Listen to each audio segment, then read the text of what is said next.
아멘. 오늘은 묵은 땅을 기경하라. 땅이라는 것도 뭐 여러분들 잘 아시겠지만 묵혀두면은 거기는 온갖 잡초가 나고 땅을 쓸 수가 없어요. 그런 땅에는 농사를 지을 수가 없습니다. 사람의 마음도 똑같습니다. 자연인의 마음을 그냥 두면은 우리의 마음에는 온갖 독초가 자라나게 되고 악한 생각이 굳어지게 되고 심지어는 그의 행실 자체가 아예 선하게 살 수 없는 사람으로 바뀌어져 버리는 몹쓸 땅처럼 되어버리는 것입니다. 예수님 마태복음 13장에서 밭에 대한 얘기를 하고 계세요. 길바닥 같은 밭이 있죠. 계속적으로 사람도 밟고 말도 밟고 개도 밟고 뭐 딱딱해져 가지고 거기에는 어떤 씨앗도 뿌려봤자 소용이 없어요. 새들이 와서 쪼아먹어 버리고 말입니다. 어떤 밭에는 또 큰 돌들이 들어있어요. 이 돌들이 그 밭 속에 들어있으면은 거기는 뭐 곡식 농사가 될 수가 없어요. 자갈밭이 되어 있든지 큰 돌이 들어있든지 적은 돌이 들어있든지 돌밭에는 그 곡식이 농사가 될 수가 없죠. 또 어떤 밭은 잡초가 콱 우거져 가시가 우거져 있으면은 거기에 무슨 씨가 자랄 수가 없잖아요. 가시가 위에 딱 덮어가지고 있는데 그 속에 우선은 싹이 나겠지만 자랄 수가 없어요. 그러나 옥토라는 것은 그 땅바닥이 완악해져 있는 딱딱한 땅바닥을 그걸 다 갈아엎어야 돼요. 갈아엎고 흙덩어리를 다 깨고 땅이 부들부들하도록 거름도 집어넣고 물도 주고 돌은 다 캐내고 가시를 뽑아내고 그렇게 하면 옥토가 된다 이거죠. 옥토. 여러분 사람의 마음은요 정말 완악한 마음이 되도록 그냥 내버려 두면 안 돼요. 마음이 완악해졌다. 이거는 정말 힘들어요. 저도 뭐 여러분들도 다 마찬가지겠지만 사람들을 이렇게 많이 대해보지 않습니까? 만나보지 않습니까? 그러면요 어떤 사람은 정말 말이 왜 그렇게 못됐는지 몰라요. 악한 말만 골라서 해요. 딱 못된 말만 골라가지고 꼭 남에게 상처를 주고 아픔을 주고 세상을 보는 것도 꼭 나쁜 것만 봐. 그래가지고 맨날 그런 사람 입에서 나오는 말은 쓸모가 없어요. 말하자면은 땅에서 독초가 올라오는 것과 똑같아. 독초가 올라오는. 이 독초가 올라오면 이게 뭐 얼마나 힘듭니까? 지난 시간도 제가 말씀드렸지만 이름은 나물이라는 것을 가지고 있어요. 동이나물. 동이는 곰치하고 비슷하게 닮았다. 삿갓나물, 우산나물하고 닮았다. 이게 삿갓하고 우산하고 달라요. 나물이 타고. 참 보면은 산나물 종류에도 산에 가면 제가 이름을 다 독초들 다 몰라서 그러는데 똑같이 닮은 것이 한두 가지가 아니에요. 한두 가지가 아닙니다. 먹는 나물에는요 못 먹는 독초가 더 많아요. 희한하게도. 제가 이래도 나물에 대해서는 아주 일가견이 있습니다. 우리 홍고사님 옛날 따라다니면서 제가 다 배웠어요. 우리 홍고사님이 지금 연세가 높아서 내한테 나물 선생님이에요. 우리 옛날 정매자 권사님, 홍권사님 뭐 이런 분들이 다 산 다닐 때 내가 같이 모시고 가가지고 일월산 가가지고 산나물을 다 배우고 이랬는데 나중에는 제가 또 약초 공부를 하다 보니까 이것도 그 다음에 이제 내가 더 많이 아는 것 같아. 이제 내가 보니까. 근데 다 그런 어떤 먹는 식물 속에는 못 먹는 독초들이 다 있어요. 이와 같이 우리 인간 세상 속에도요 정말 그런 말을 하면 안 되는데 그런 말만 하는 사람이 있어요. 마음이 딱 굳어져 있는 그런 사람이 있어요. 절대 좋은 말은 안 들어. 나쁜 말만 들어요. 나쁜 얘기하면 그냥 기가 그냥 번쩍 떨어지고 그냥 거기에 호기심이 가가지고 그래 나도 잘 아는 거 있는데 나도 이런 얘기를 알고 있는데 하면서 자기도 그냥 더 신이 나가지고 나쁜 얘기를 또 막 하는 거예요. 근데 지금 사람은 다 누구든지 마찬가지지만 좋은 말을 하도록 해야 돼요. 자꾸 나쁜 말은 골라내야 돼요. 여러분 오늘 낮에도 제가 말씀드렸지만 모든 그 염려거리, 근심거리 이런 것은 다 하나님께 맡기고 자꾸 그런 거 나쁜 얘기 자꾸 하면 안 돼요. 나라가 망한다. 지금 대한민국이 어떻게 살 수 있는 나라냐. 어떤 사람은 그래가지고 이민 가는 사람도 있어요. 막 나라 욕하고 이민 가는 사람도 있어요. 그런데 또 웃기죠. 다른 데서는 보면 대한민국 보면 대한민국은 대단한 나라야. 잘 사는 나라야. 이렇게 보는 사람도 있잖아요. 근데 대한민국에 사는 사람들은 왜 그렇게 하고 있어요? 교회 안에도 똑같아요. 교회 안에도 보면 예수님을 믿으면서도 하나님의 백성이라고 하면서도 아직도 그 마음에 독초를 뽑아내지 못하고 아직도 그 마음이 완고한 딱딱한 그런 마음을 가지고 그렇게 예수를 믿으면 어떻게 하겠다는 거예요. 여러분 오늘 말씀은 역시 여러분들이 계속해서 설교를 들었으니까 알지만 북쪽 이스라엘 백성들을 향한 호세아 선지자의 메시지예요. 이게 하나님 백성들이라고요. 하나님 백성. 하나님의 백성인데도 불구하고 마음이 얼마나 완고한지 듣지를 않아요. 마음이 완고하면 남의 말을 안 들어요. 완고하다. 교만하던 말하고 똑같아요. 교만한 사람은 남의 말을 안 들어요. 자기가 제일 똑똑해. 제일 훌륭해. 사람에게는요 2가지가 있어야 돼요. 2가지. 하나는 뭐냐면 하나님 말씀이 있어야 돼요. 항상 말씀이 가까이 와 있어야 돼요. 그 다음에 2번째는 제도거든요. 제도, 규칙, 법률. 이게 내가 하나님 말씀을 가졌다 해도 이 말씀을 어떻게 사용할 것이냐. 이것도요 법칙이에요. 법칙. 그래서 법이라는 게 법이 필요하냐? 큰일 나요. 안 됩니다. 그러면 안 돼요. 저는 우리 총회 헌법 상담 연구소라는 것을 정진모 목사님하고 만들었어요. 정진모 목사님하고. 회원이 우리 장로님들도 몇 분은 계시고 몇 분은 초청해도 나가셔가지고 안 들어 다 나가버리니까 이제 제가 우리 장로님들 다 초청하려고 해요. 왜 그러냐면 우리 헌법연구소에서 상담연구소에서 뭘 하는지를 장로님들이 좀 아시면 좋을 것 같아요. 이제 책이 나와요.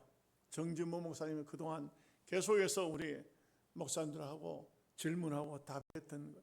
이게 총회 헌법이요, 총회 규칙이요, 또 노회가 지켜야 할 어떤 사항들, 헌장 조건들이 되는 거예요.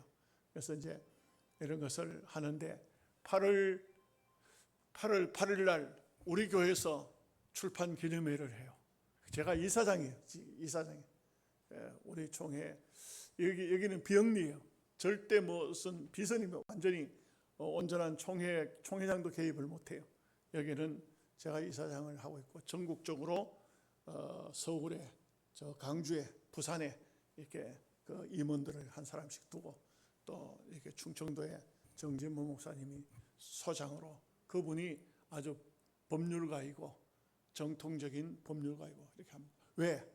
하나님 말씀을 우리가 알아도 말씀이라 하고 법을 상관없이 적용하면 안 돼요. 그래서 교회 안에는 또 법이 필요하고 노예도 법이 필요하고 총회도 법이 필요해요. 사람이 살아가는 데 있어서는 규범이에요. 그래서 말씀과 규범은 꼭 이렇게 같이 가야 돼요. 막 말씀이 있다고 은혜로 합시다 그러면 안 돼요. 어떤 사람은 또 이런 사람이 있어요. 법대로 합시다. 그것도 안 돼. 법대로만 하면 자기들 살아남아내나. 법과 은혜라는 것은 항상 필요한 거예요. 그래서 우리가 신앙생활을 하는 데 있어서 정말 중요한 것은 내 마음을 내 마음을 부드럽게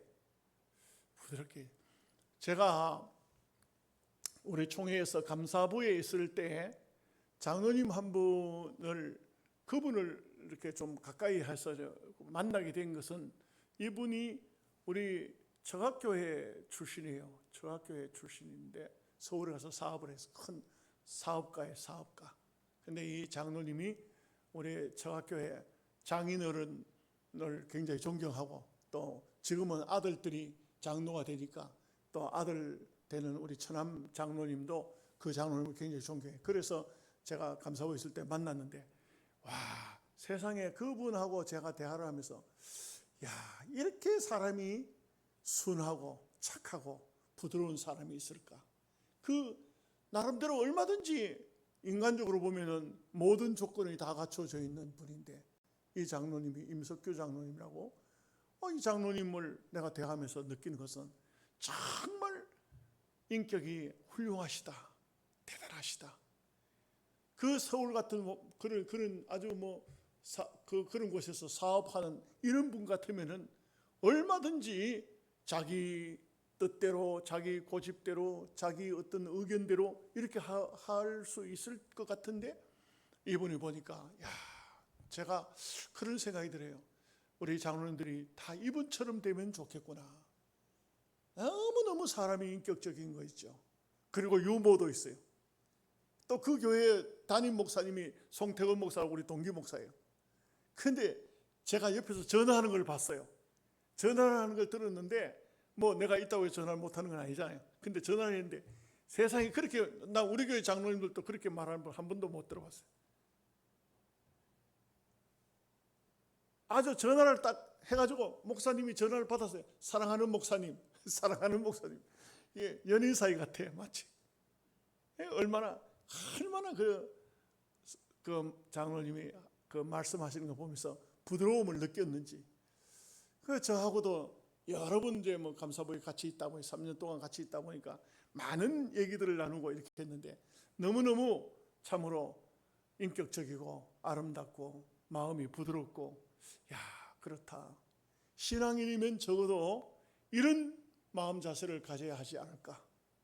그래서 이런 부드러운 마음, 옥토예요, 옥토. 이런 마음에는 30배, 60배, 100배의 결실이 온다. 얼마나 귀한지 몰라요. 우리가 예수님을 믿으면은 이 묵은 땅을 다 갈아엎어야 돼요. 완악한 마음을 가지면 안 돼. 돌도 캐내고 가시도 뽑아내고 거기에 거름 넣고 거기에 비가 들어오고 거기에 모든 씨가 뿌려지면 여기는 엄청난 결실이 온다 이거죠. 이것이 오늘 본문이 우리에게 주고 있는 말씀이라고 할 수가 있습니다. 자, 이제 그러면 우리가 말씀을 보시도록 하겠습니다. 9절 말씀 다 함께 같이 읽겠습니다. 이스라엘아, 내가 기브아 시대로부터 범죄하더니 지금까지 죄를 짓는구나. 그러니 범죄한 자손들에 대한 전쟁이 어찌 기브아에서 일어나지 않겠느냐. 여러분, 이 기브아 얘기는 이미 제가 한번 말씀드렸고 여러분들이 다 알고 있잖아요. 사사기서 문제. 이때는요, 한마디로 말하면 다 타락한 시대예요. 얼마큼 타락했냐? 제사장이 첩을 두고 있는 시대였어요. 제사장이 첩을 두고 있다. 오늘날로 말하면 목사가 이중 삶을 살고 있다. 말이 안 되잖아요. 그래가지고는 그 첩이 도망가니까 그 첩 찾으러 갔다가 이게 참 이게 말이 안 되는 거예요. 그런데 기브아에 와서 하룻밤을 자게 되는데 그 첩이 기브아 깡패들에게 잡혀가가지고 강간을 당한 얘기예요. 그러니까 그때 그 시대는 보면 제사장도 타락됐고 백성들도 타락됐고 깡패가 어마어마하게 많고 이게 뭐 세상이 희한한 세상이라 이거죠.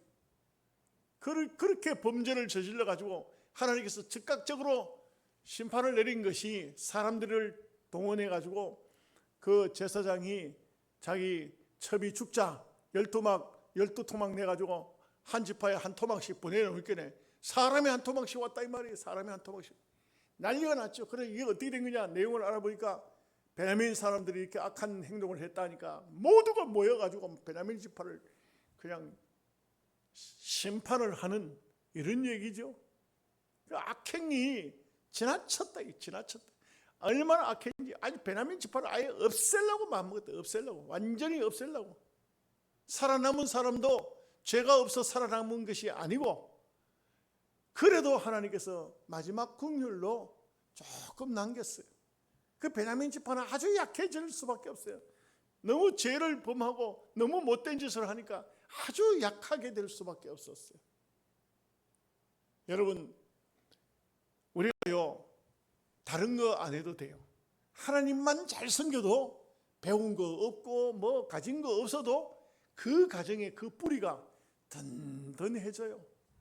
세월이 흐르고 시간이 지나면요, 그 가정에서 뿌리가 든든하면요, 옳은 곡식들이 나오고 옳은 나무가 성장하듯이 옳은 나무가 된다고. 그 우리가 이런 그 하나님께서 선지자를 통해서 이스라엘 사람들을 아주 호통을 치기를, 너희가 기브아 시대 때 그때 가지고 있던 그 범죄 사실을 지금도 가지고 있다. 버리지를 못했다. 그 악행을 버리지를 못했다. 사람이 실수할 수도 있고 죄를 지을 수도 있어요. 그러나 계속적으로 죄를 지으면 안 돼요.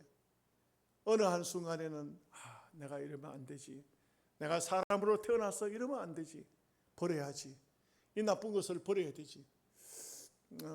제가 언젠가 한번 얘기를 했는지 모르겠습니다만, 제 친구 중에서 목사님 아들이 하나 있었어요. 이 대학교를 들어가가지고 매일같이 술만 먹었는 거예요. 그냥 공부는 안 하고. 그러니까 그냥 늘상 친구들하고 어울려가지고 매일 술만 먹고 공부도 안 하고 이렇게 하다가 어느 날 술이 잔뜩 취해가지고 어디로 들어옵니까? 아버지가 목사님이라니까. 사택에 들어오는 거지.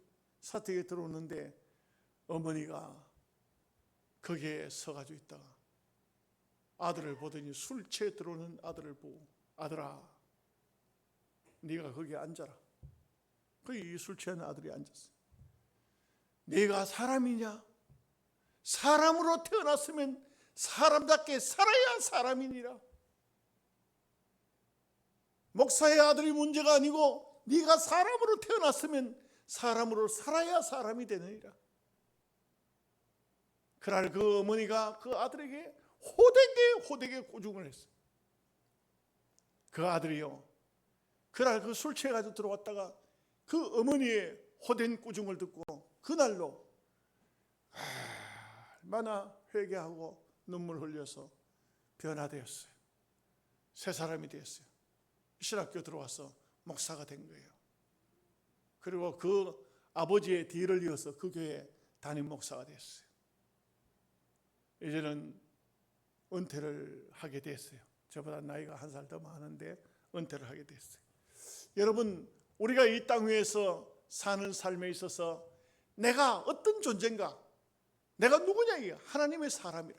하나님의 사람이면 하나님의 사람답게 살아야 되는 겁니다. 옛날부터 가지고 있던 그 범죄를 과감하게 죄를 버려야 되죠. 그런 것을 계속적으로 머물러 있도록 해서는 안 됩니다. 끊을 거 끊고, 버릴 거 버리고, 자를 거 자르고 온전하게 하나님 앞에 서야 됩니다. 10절 말씀 보겠습니다. 내가 원하는 때에 그들을 징계하리니 그들이 두 가지 죄에 걸릴 때에 만민이 모여서 그들을 치리라. 두 가지 죄가 뭐냐?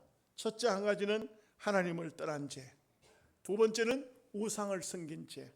하나님께서 때가 되면 징벌을 반드시 하겠다. 지금까지 오랜 시간 동안 놔둔 것은, 하나님께서 징계를 한다 하면서 안 한 것은 그들에게 긍휼을 베푼 거예요. 하나님이 손이 짧아가지고 하나님께서 역사를 못해가지고 못한 것이 아니라 그들이 계속적으로 죄를 짓고 나쁜 짓을 했지만 그래도 하나님께서는 회개하고 돌아오도록 기다리고 계셨다, 이것을 알 수가 있어요. 그래서 우리는 절대로 죄를 지어도 괜찮네, 잘못을 해도 괜찮네, 이러면 안 돼요. 하나님께서 우리에게 긍휼을 베풀고 계신다. 계속해서 그렇게 하지 마라. 그래 하면 안 된다. 계속적으로 하나님은 우리에게 긍휼을 베푸시는 것이지, 하나님의 긍휼 때문에 우리가 땅 위에 은혜 가운데 존재하는 것이지, 그러나 잘못된 것은 빨리빨리 버려야 된다. 11절 말씀 보겠습니다.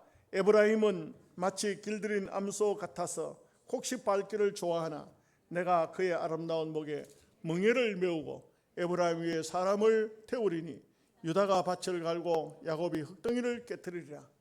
결국은 인간의 마음이 완악해져 있으니까 하나님께서 직접적으로 간섭을 하실 것을 말씀하고 있습니다. 여기 에브라임은 북쪽 대표 지파라 했죠. 굉장히 크게 성장했어요. 큰 에브라임 지파가 가장 많아요. 숫자가 가장 많아요. 그래서 에브라임은 요셉의 두 번째 아들이에요. 므낫세가 큰 아들이고 두 번째 아들이 에브라임이에요. 야곱이 오른손을 얹어서 므낫세 머리에다가 오른손을 얹지 않고 이 에브라임 머리에다가 오른손을 얹어서 크게 될 것이라고 축복했는데 그대로 큰 지파가 됐어요. 대표 지파가 됐어요. 그런데 이 에브라임이 계속적으로 죄를 범했는데, 여기 에브라임은 마치 길들인 암소 같아서 곡식 밟기를 좋아하나 이렇게 했는데요. 여러분 보십시오. 소가, 이스라엘 백성들은 곡식을 밟아 뜰 때는 추수 때예요. 추수 때인데 율법적으로 추수하는 소에게는 망을 씌우지 못하도록 해요. 여러분들은 시골에 그 농사하는 사람들 소 먹이는데 그런 거 잘 모르시죠? 옛날에는요 집집마다 소가 다 있었어. 소가, 우리나라 사람들은 밭에서 일하면 소가 곡식을 뜯어 먹지 못하도록 이 새끼 줄로다가 만든 망이 있어요. 이 망을 입에다 떡 씌워놔. 그러면 암만 먹고 싶어도 못 먹어. 그런데 유대나라는 율법적으로, 법적으로 일하는 소에게는 망을 못 씌우도록 돼 있어. 입에다가 망을 씌우면 어떻게 됩니까? 법을 어기는 거예요. 법을. 그렇기 때문에 망을 못 씌워. 그러니까 추수 때가 되면 소가 일하면서 얼마나 즐거운지 몰라. 맨날 풀이나 먹고 콩깍지나 먹던 이 소가 곡식을 먹을 수가 있어. 사람들이 먹는 곡식을 먹는 거예요. 그러니까 소가 즐거웠겠어요? 안 즐거웠겠어요? 즐거웠지. 즐거웠는데 이제 보십시오. 그렇게 즐겁던 이 소에게 목에다가 멍에를 메우고, 멍에를 메운다는 것은 이거는 이제는 즐거움은 지났어요. 이제는 말하자면 멍에를 씌웠다는 것은 강제 노역을 시킨다 이런 뜻이에요. 그러면 이스라엘 나라에서는 그런 일이 없죠. 법적으로는 안 되니까. 그 다음에요, 에브라임 위에 사람을 태운다. 이 사람을 태운다 이 말은요, 지배자가 있다는 거예요. 지배자가. 그리고 난 다음에 일을 시키는데 밭을 갈고, 유다가 밭을 갈고 야곱이 흙덩이를 깨트리도록 그렇게 했다. 저거들이 마음이 안 깨지니까 하나님께서 깨트린다. 하나님께서 엄청난 고통과 엄청난 강제 노역이 다가올 것을 말하고 있어요. 결국 이 말씀대로 아수르로 끌려가가지고 강제 노역을 해요. 포로민이 된 거예요. 여러분들 보십시오. 옛날에는요, 아무리 똑똑한 사람도, 아무리 훌륭한 사람도 전쟁에 잡혀서 가면은 종이 돼요. 종이 되면 어떻게 되냐? 옛날에는요, 종들이 도망갈까 싶어가지고 다 발에다 족쇄를 채워놔요. 이거 제대로 걷지를 못해요. 이거 세 줄이 양쪽 발에 떡 묶여져 있는 거야. 벤더 같은 거 여러분 영화 보면은요, 조다 벤더 이런 영화 보면은 다 발에다 족쇄를 끼워놨어요. 배가 막 깨져가지고 물이 들어오는데 살아야 되잖아요. 근데 막 거기서 뭐 암만 이 족쇄를 풀려고 해도 풀어지질 않는 거야. 다 죽는 거야. 하나님의 은혜로 벤너는 그 선장이 족쇄를 끌려다 줬기 때문에 벤너는 혼자 자유를 얻었고, 선장이 전쟁에서 적구나 싶어서 자살을 하려고 할 때 이 자살을 못하도록, 이 사람이 왜 자살을 못하도록 하냐? 생명은 하나님의 손에 있으니까 함부로 죽으면 안 된다 이게. 그래서 살렸는데 살리고 난 다음에 나중에 봤더니만 이 베너 얘기가 또 갑자기 글로 돌아갔네. 나중에 봤더니만 이 사람이 로마의 대단한 장수고 그 전쟁에 진 게 아니었어요. 승리했던 거예요. 그러니까 이 사람이 마침 아들이 없었던지 반지를 빼가지고 베너의 손에다가 꽂아주면서 너는 내 아들이다 이렇게 된 거예요. 베너 이야기로 돌아갔어. 이와 같이 옛날에 종들은 다 이렇게 불쌍해요. 정말 생명이 자기 것이 아니에요. 그 유다 참 곡식 떨 때 소가 망을 씌우지 않고 마음껏 즐겁게 했던 것처럼 그런 즐거움이 이제는 사라져 버렸어요. 종으로 끌려가서 덩어리는 사람이 타고 흙을 뒤집어 놓으면 덩어리를 깨야 되는 이런 강제로 그들에게 고통과 아픔이 다가왔다 이거죠. 12절 말씀 같이 보겠습니다. 너희가 자기를 위하여 공의를 심고 인을 거두라. 너희 묵은 땅을 기행하라. 지금이 곧 여호와를 찾을 때니 마침내 여호와께서 오사 공의를 비처럼 너희에게 내리시리라. 그 건면하고 있는 거예요. 이제 더 이상 다른 말 하지 말고 너희 스스로 공의를 심고 인애를 거두라. 묵은 땅을 기경하라. 묵은 땅을, 그 마음이 완악해져 있는 그런 땅을, 그런 마음을 이제는 부드러운 마음으로 바꾸라. 제발 악한 마음, 못된 마음 버리라. 여러분, 우리가 예수 믿으면요, 예수님 믿는 것도 중요하지만 어쩌면 더 중요한 게 하나님 백성다운 사람이 중요한 거예요. 목사가 되고 장로가 되고 집사가 되고 권사가 됐으면 그 다음에는 아예 권사님다운, 집사님다운, 장로님다운, 목사님다운 사람이 되어야 되죠. 구원은 하나님의 손에 있는 거니까. 그렇지만 그 다음에 우리 삶은 얼마든지 우리가 할 수 있어요. 못된 마음 버려야 돼요. 악한 마음 버려야 돼요. 부드러운 마음, 좋은 마음, 착한 마음, 이런 마음을 가져야 되죠.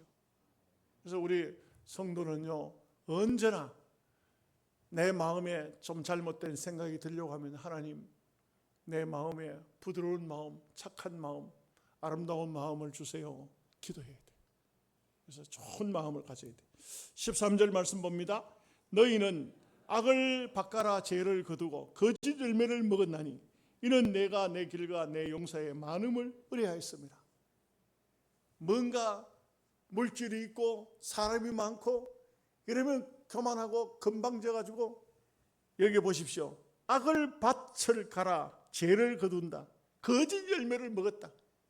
얼마나 허무한 헛된 인생입니까? 이런 인생이 되면 안 돼. 우리가 이 땅에 사는 삶 속에 정말 중요한 삶은 사람들에게 유익을 끼치는 삶을 살아야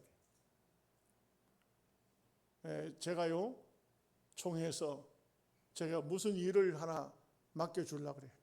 맡겨주려고 하길래 몇 년 전입니다만 저는 연구하는 거나 또는 어떤 남들에게 유익을 끼치는 그런 일들을 아니면 안 하겠다 그랬어요. 그래서 총회 모든 회의법 길라잡이를 만드는데 거기에 위원으로 들어갔어요.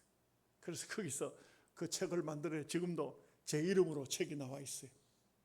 책이 물론 신학 교수들과 함께 교수들이 연구한 것이지만 저는 그 위원으로 들어갔으니까 만들어냈어요.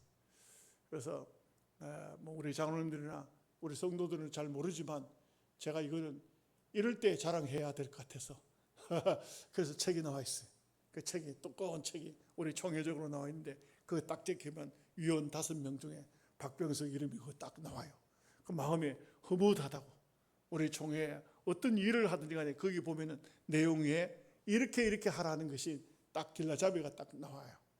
이번에 이제 또 우리는 총회하고 상관없지만 헌법연구소라는 것을 만들어서 원래는 남서호 목사님하고 저는 상관없이 남서호 목사님하고 정진모 목사님하고 총회 재판국에 있으면서 이런 걸 하자 이렇게 됐었는데, 남서호 목사가 대신대학교에 부총장으로 가면서 나한테 떠넘긴 거예요. 내가 여러 번 거절을 하다가, 그러다 가만히 생각하니까 이거는 우리 총회에, 장차 우리 대한민국의 한국 교회가 존재하는 한 모든 다툼을 없이 할 수 있는 정말 정확한 법을 만들어서 길라잡이가 되면은, 그러면 우리 총회에 유익이 되겠다. 그래서 제가 막 거기에 사람들이 볼 때는 시골 촌 목사가 그 뭐 하려고 그 앞장서 가지고 그렇게 일을 해가지고 돈도 많이 집어넣고 이렇게 하느냐 하지만, 그러나 이것은 하나님의 영광을 위해서 반드시 이런 일들은 누군가가 해야 되니까 내가 해야 되겠다. 사람들이 잘 안 해요, 좋은 일을 할지라도. 오늘 여러분들에게도 제가 권해드리고 싶은 것은, 어느 장소든지 유익한 일, 하나님께 영광이 되는 일, 사람들에게 덕을 끼치는 일은 앞장서십시오. 앞장서가지고 해야 돼요. 정말 이거는 남들에게 유익이 되는구나, 이러면 해야 돼요. 괜히 쓸데없이 남 싸우는 데 들어가가지고 분쟁 말리는 위원들이, 우리 총회 안에 위원들이 얼마나 많은지 몰라. 그런 곳에 들어가면 맨날 싸워야 돼. 맨날 싸워야 돼. 맨날 싸운 얘기만 들어야 돼. 그 얼마나 머리 아파요. 그런 일들은 하면 안 돼요. 14절 말씀 보겠습니다. 같이 봅니다. 그러므로 너희 백성 중에 요란함이 일어나며 내 산성들이 다 무너지되 살만이 전쟁의 날에 베다론을 무너뜨린 것 같이 될 것이라. 그때 어머니와 자식이 함께 부서졌다. 엄청난 환란이 다가오고 있다. 전쟁이 일어나면 이게 자비가 없어요. 전쟁에서는 어머니가 전쟁에서 칼 맞았다. 그러면 그 자식을 살려주느냐? 적으로 맞이하면은 다 죽이는 거예요. 그러니까 여기 보니까 어떻게 있으면 어머니와 자식이 함께 부서졌다, 망했다, 함께 죽었다.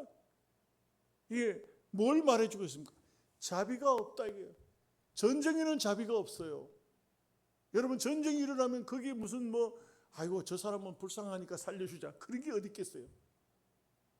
물론 군인들 같은 경우는 포로가 되기도 하지만, 포로들도 옛날 참 세계 제2차 대전에 대한 영상을 한번 보니까, 일본 사람들이 그 전쟁을 일으켜가지고 한국, 조선, 이게 중국, 필리핀 막 다 점령해 들어가잖아요. 막 점령해 들어갈 때 보면 사람을 얼마나 죽였는지 몰라요. 중국에서는 생체 실험을 하고, 그리고 저 필리핀 같은 데서는 이게 다리를 철도를 놓는다고 사람을 그냥 팬티 하나만 입혀가지고 그 뜨거운 낮에 가서 일을 시켜가지고 다 굶주려. 미군들이 그 당시 세계 제2차 대전 때 보니까 전쟁 포로로 잡혀서 거기에 강제 노예에 동원된 사람을 완전 뼈만 남았어.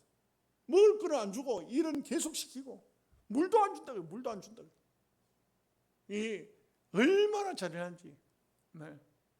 그 일본 사람들을 우리 한국 사람들은 너무너무 싫어하는데